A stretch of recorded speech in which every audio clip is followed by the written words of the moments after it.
If you're a company based in Wakefield and looking to grow in 2026, what digital marketing strategies should you be doing to try to acquire more customers and generate more inquiries?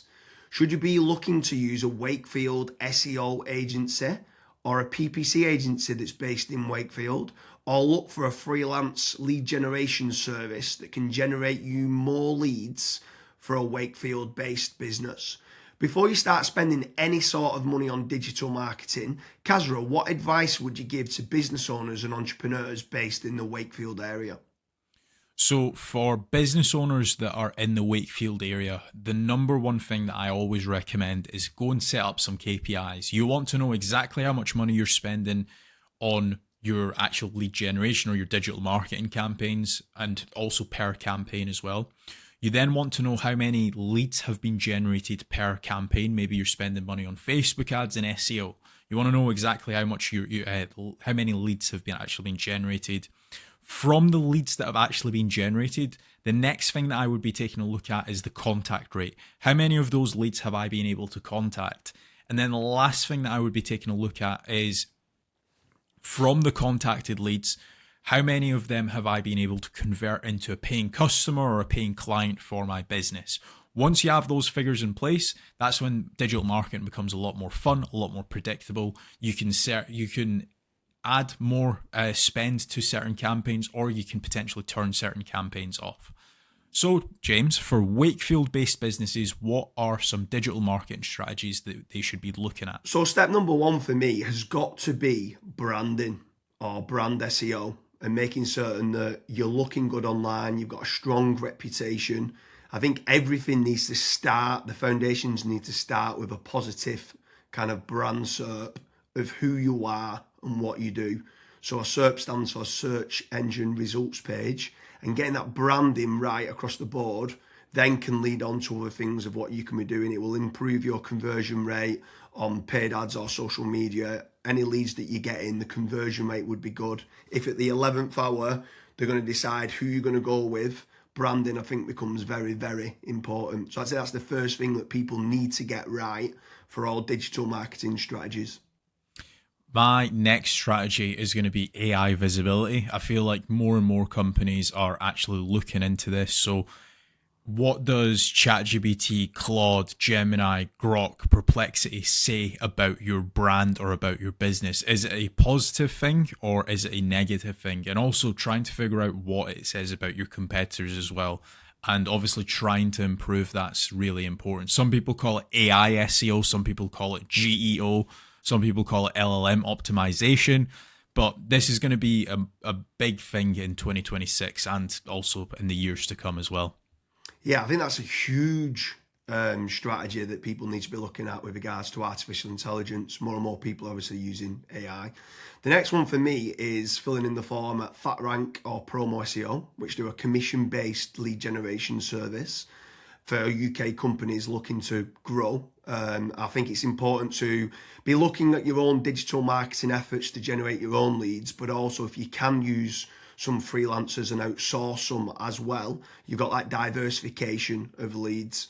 So head on over to fatrank.com, fill in the form and see whether they can help you with a no risk supply of inquiries.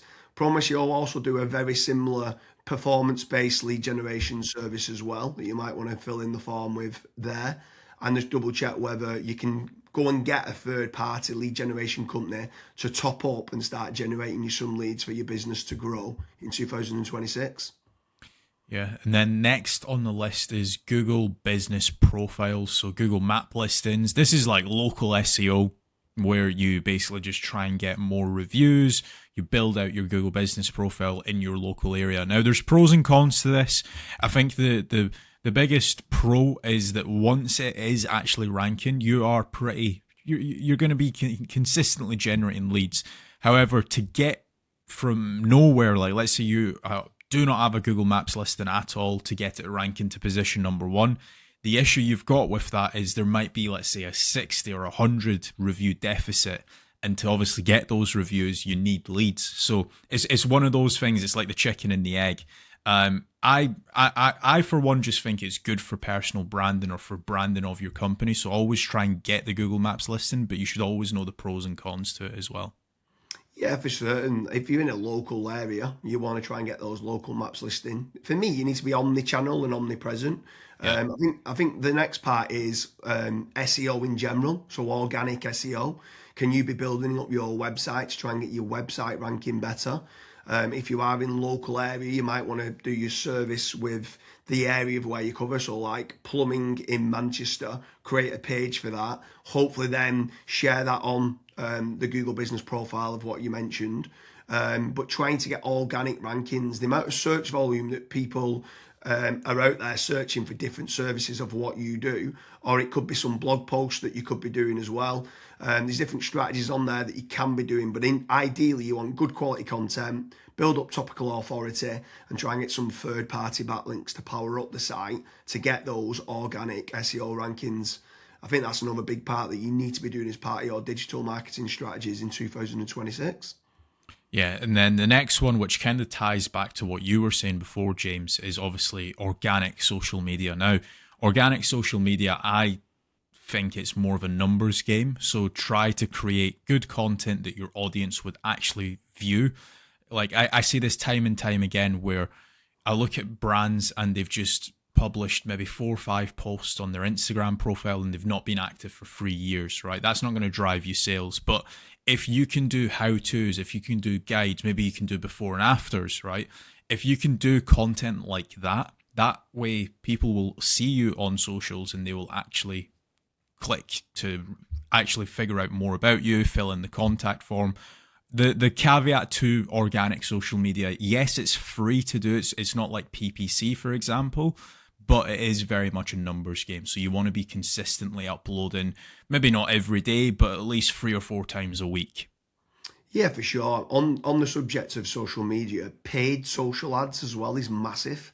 I'm a massive advocate of the kind of the dollar a day strategy of what people talk about. So if you are going to be taking the time to be posting every day, like you mentioned there for organic social media, just spending a few pounds on those posts and boosting it. So getting case studies, any awards that you've won as well for reputation and starting boosting that. You can also be running retargeting ads. So if anyone's clicked through to your website, you can be running retargeting, which is paid social as well. Different places like Meta, so whether that's Facebook and Instagram, you've got Twitter, you've got YouTube, you can be running Pinterest, you can even run in places like Reddit as well for paid ads. And I think paid social media is still an untapped market for digital marketing strategies. Yeah.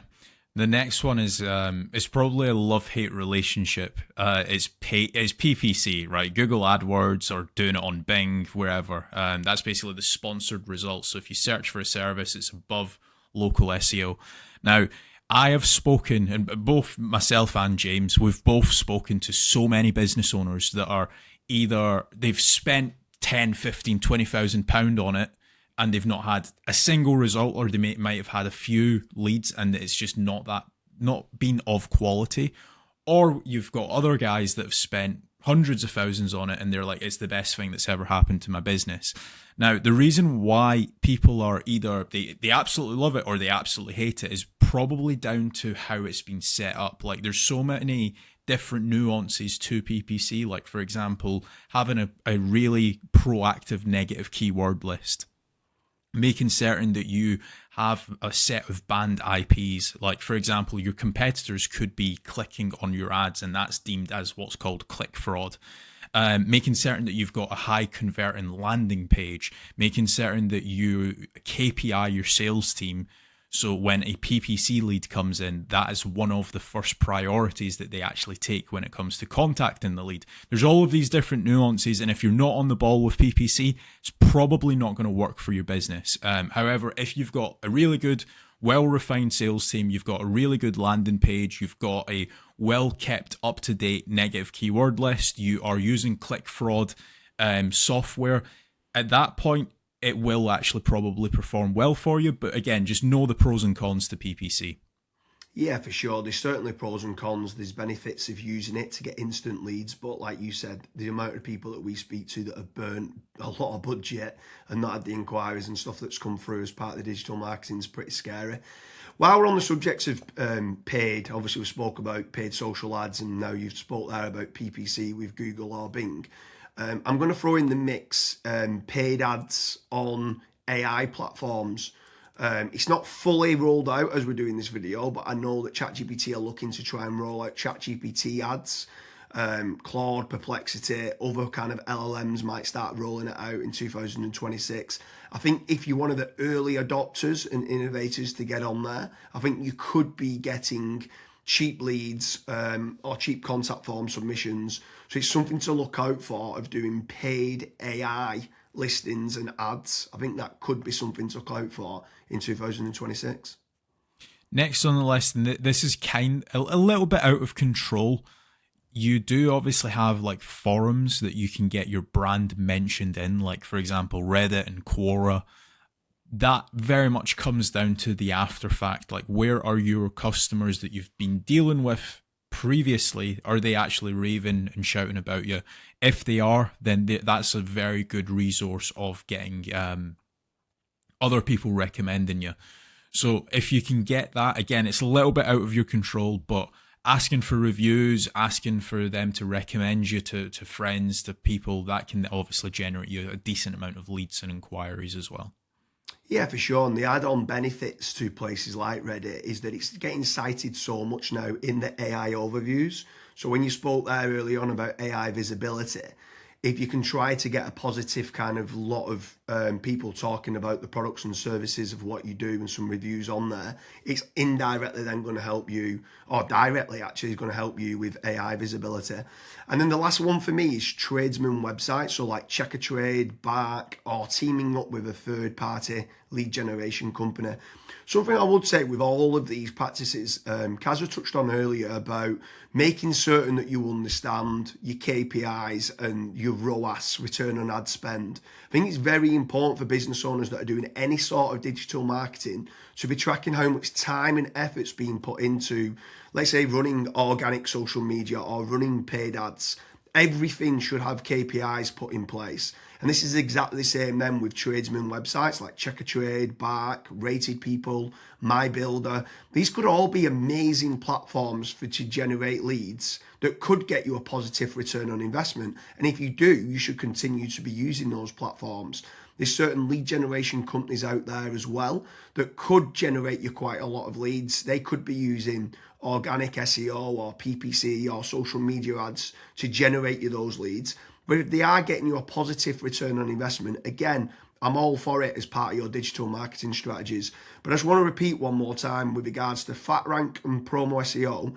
They do lead generation and they guarantee a return on investment. It's a commission-based lead generation service or performance-based lead generation service.